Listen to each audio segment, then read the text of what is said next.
আজকে পবিত্র আত্মা উচ্চ সেমিনারিতে 9 জন ডিকন অভিষেক হয়েছেন।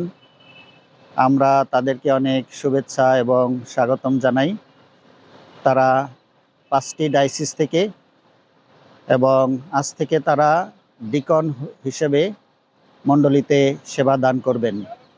তাদের এই আত্মত্যাগের জন্য, তাদের এই সেবা দানের জন্য আমরা ঈশ্বরের বিশেষ কৃপা এবং আশীর্বাদ যাচনা করি।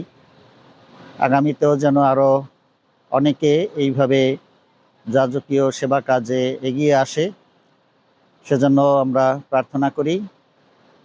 আর একই সাথে প্রার্থনার সাথে সাথে আমাদেরও বিষয়টি নিয়ে অনেক চিন্তা করা দরকার। বিশেষ করে ঈশ্বর যাদেরকে এই জীবনে ডাকেন, তারা যেন এই ডাকটা বুঝতে পারে এবং এই ডাক অনুসারে তারা যেন এগিয়ে আসতে পারে। সেজন্য যারা পিতামাতা, ধর্মপল্লীতে যারা অভিভাবক, তাদেরও একটা বড় ভূমিকা রয়েছে। পবিত্র বাইবেলে যেভাবে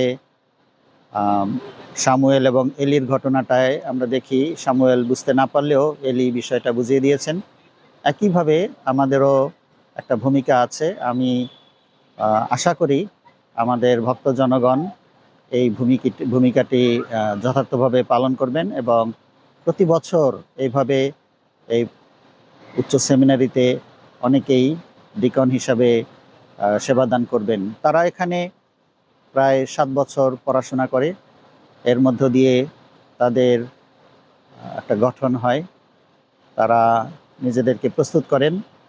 তাহলে এখনও যারা এখানে আছে, পড়াশোনা করছে, তাদেরকেও আমরা প্রার্থনায় স্মরণ করছি যেন তারাও ভালো করতে পারেন। ঈশ্বর আমাদের সবাইকে বিশেষ কৃপা এবং আশীর্বাদ দান করুন। ধন্যবাদ সবাইকে।